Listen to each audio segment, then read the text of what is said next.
Hey, Rigsby here, and in today's episode, I want to talk with you about what your ideal business actually is. Let's get to it.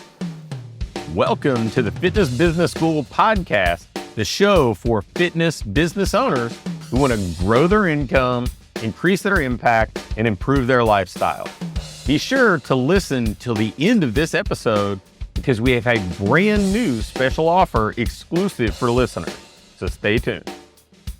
About a decade ago, when I really kind of did a deep dive into wanting to create my ideal business, what it actually looked like, the type of clients I wanted to work with, the role or roles I wanted to play in the business, the people I wanted to surround myself with, the schedule that I wanted to work, just all the variables that went into constructing a business. I was pretty fortunate because I had owned or co-owned over 24 businesses to that point. I had gotten to kind of peek under the hood with literally thousands of businesses prior to that. I mean, I've done more coaching calls than anybody else on the planet in the past couple of decades, just kind of the nature of the way that I do things. I mean, there are probably a number of people who've hosted workshops or spoken at business events that have reached more people in kind of one-way output-based stuff. But as far as learning about people's businesses and kind of peeking under the hood, I mean, I've been fortunate enough that I've done more of that than anybody. And so I got to just aggregate all of these things that would work well and all of these things maybe didn't work so well. And I saw it from every angle. I mean, I saw people who were brand new startups that were subleasing space as a solo trainer in a gym. And I consulted with 9-figure companies. I got to see people in major metropolitan markets and in real rural markets. I saw people who were entirely online and some people who did everything they could to avoid computers altogether. And, and so it was this wonderful education that I feel very lucky and grateful to have gone through, because I definitely kept my head up and was pretty observant throughout instead of just disseminating one-size-fits-all advice. It's okay, I want to learn kind of what's going on, what makes this person tick, how this works. And as I kind of shifted into wanting to move away from the type of business that I had built to crafting something more strategic. And to be fair, the way that my business evolved, some of it was maybe based on, if I'm being kind, immaturity and just that kind of hard charging, I just want to grow at all costs mentality. Some of the business growth was the fact that there was not only just, there was one kind of partner that had been around throughout the entire duration, but then other partners. And so you're trying to mesh visions of multiple people, which is always potentially a challenge. And then some of it was just opportunity, right? It was a little bit of the Wild West. I mean, went from a startup in a training business in a local market that grew very rapidly, like over 400 clients in about a year and a half, to 7 years later having not one, but the two number one ranked franchises in their respective categories, like in personal training and in youth athletic and sports in Entrepreneur Magazine. And all of that happened very quickly. And you're kind of building the plane as you fly it. And I think that because of that, there probably wasn't as much strategy and thinking time. And interestingly enough, a couple of the business people that I've gravitated to learning from the most were guys like Charlie Munger, who recently passed away, and Warren Buffett. But then even on a more kind of down to earth, not billionaire level, guys like Dean Jackson that would influence my way of thinking. And they're all very much strategic, right? Like they're very thoughtful in how they make their decisions. And I think that as I've kind of moved into this, my current phase of business, where I really was excited about building what I called my ideal business, which I think was every bit as ambitious. It's just, it wasn't based entirely around like vanity metrics. It wasn't like, hey, what kind of awards can you win? What kind of gross revenue number can you hit? I got to do all that stuff, and it looks good on a LinkedIn page, and I'm sure that it still creates some business opportunity for me because there's a bit of social proof. There's some evidence that I know how to do some of those things and have done them. But the thing that I learned was each of us get to define what success, personally or professionally, is for us. And no different than some people feeling, man, success for me is I want to live out in the country or out in the woods, far away from other people. And other people feel like success is, man, I want to have a great apartment in a high rise in Manhattan.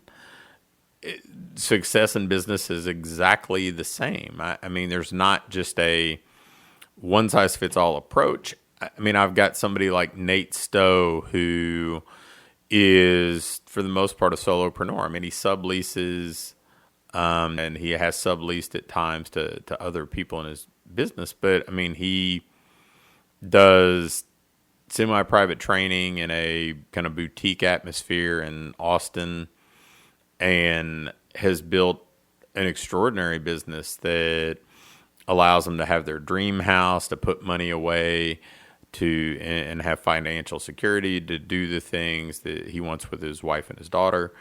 And to me, that's ideal, right? And then on the other end of the spectrum, I've had the good fortune to coach and now collaborate with and partner on many projects with Doug Sperling. And Doug's business is significantly bigger, and he is really kind of detached from the day-to-day. He still does some work on like marketing strategy and some of the leadership stuff, but it's pretty solid that you are able to have this wonderful business that fits you. Like, and so for Doug, that's allowed him the freedom and flexibility to spend a lot of his time building a real estate empire with a little bit of commercial real estate in the building that he has, but then short-term rentals that he's become really successful with and excited about, and now starting to teach to other people. And you can have your ideal business and it be at all sorts of ends of the spectrum. But the thing that I've noticed about both of them and all sorts of cases in between and that run similar is that it doesn't happen by accident. Like, you have to be intentional, you have to be strategic, and if you want to build your ideal business, you need to be very thoughtful about what it is that you want, what are the things that you don't want. If you don't want to manage employees, you don't have to. But it just means that you're putting some guardrails in place that cause you to have to get to your destination in other ways. If you don't want to be on the floor training clients, then it means you have some guardrails in place that force you to get there in other ways. And That's one of the real hallmarks that I've seen of the successful business owners is they've been strategic about where they wanted to go. They're willing to say no to shiny objects. They've been great about saying, okay, I'm going to find a way to get to where I want to go. I'm not going to compromise on the things that make my ideal business actually ideal in order to get there. And they're not being tugged into every new marketing tactic or every new potential profit center. It's not that they don't consider them, and it's not that they don't ever add them. It's just that they're very thoughtful and intentional about what they add, because they understand that there's only so much bandwidth and there's only so much of them to go around. And for things to be ideal, you have to pick the right stuff, whether it's the right people or the right processes or the right model.